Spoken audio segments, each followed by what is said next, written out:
Većina ljudi misli da je manipulacija nešto što rade zli, pokvareni ljudi. To je prva iluzija. Manipulacija nije osobina. Manipulacija je mehanizam. I mnogo je češća nego što mislite. Ona se ne dešava samo u politici, ne dešava se samo u kriminalu, ne dešava se samo u toksičnim vezama. Ona se dešava u svakodnevnom razgovoru, u porodičnoj dinamici, u braku, na poslu, u prijateljstvima. Tamna psihologija nije magija. To je skup obrazaca ponašanja koji koriste slabosti ljudske psihe. A najopasnija stvar?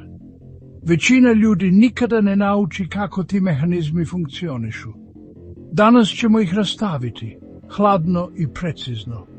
Termin tamna psihologija u popularnoj kulturi često zvuči dramatično, ali u suštini reći o manipulaciji, emocionalnoj eksploataciji, gaslightingu, zastrašivanju, kontroli percepcije. Psihologija poznaje pojam dark triad, skup osobina koje uključuju narcizam, makijavelizam i psihopatiju.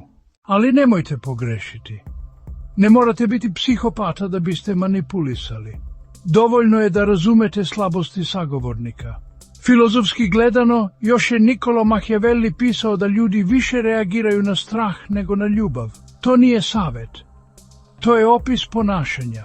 Tamna psihologija proučava upravo te reakcije.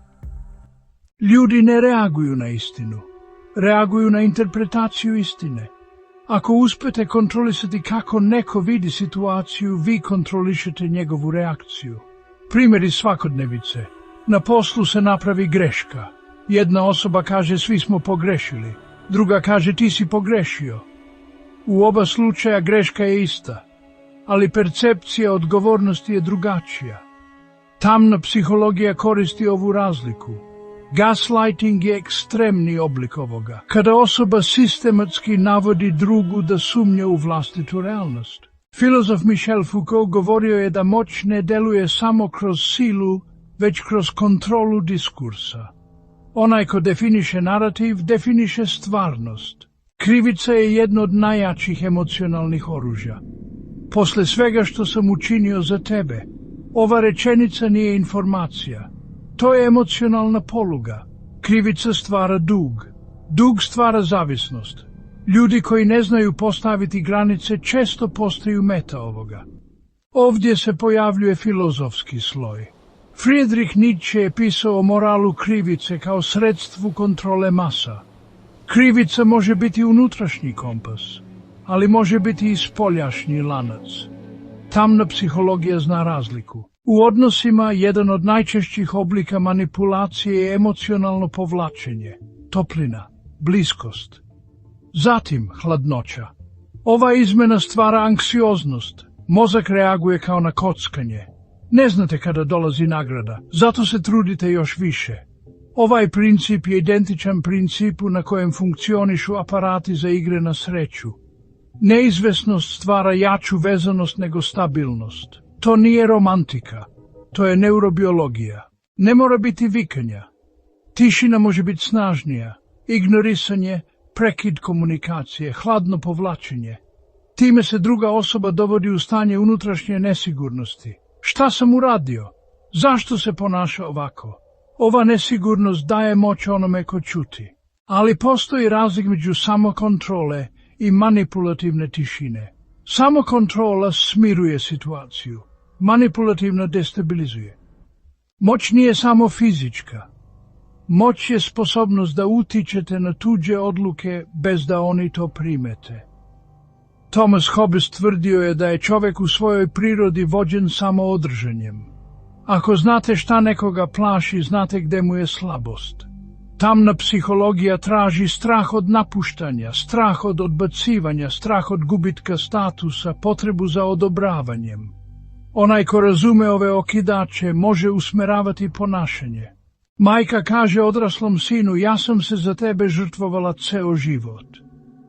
Rečenica zvuči plemenito, ali skrivena poruka može biti sada mi duguješ. Ako sin donese odluku koja se ne sviđa majci, aktivira se krivica. Ovo nije nužno zlonamerno, ali je mehanizam. Mnoge manipulacije nisu svesne, one su naučeni obrasci. Zato što žele pripadati. Čovjek je socijalno biće. Strah od isključenja iz grupe duboko je ukorenjen. Filozof Jean-Paul Sartre govorio je o tome da drugi oblikuju našu percepciju sebe. Ako zavisite od tuđeg pogleda, ranjivi ste. Unutrašnja struktura moći počinje tamo gdje prestaje potreba za stalnim odobravanjem. Prepoznajte obrazac, ne emociju. Odvojite činjenice od interpretacije. Ne reagujte odmah. Postavite jasnu granicu bez objašnjavanja previše. Primjer, umjesto izvini nisam hteo, recite ne prihvatam takav način komunikacije. Kratko, smireno, bez drame, moć ne viče. Moć definiše granicu. Tamna psihologija nije problem. Nesvesnost jeste. Ako ne razumete mehanizme, postajete meta. Ako ih razumete, postajete stabilni. Ne da manipulišete, nego da ne budete manipulisani. To je razlika između kontrole i samokontrole. Većina ljudi reaguje. Manjina posmatra, većina traži da bude voljena, manjina uči da bude stabilna. Tamna psihologija otkriva obrazce, ali unutrašnja moć ih nadilazi. Ako vas ovo ne uznemirava nego razbistrava, znate gdje pripadate.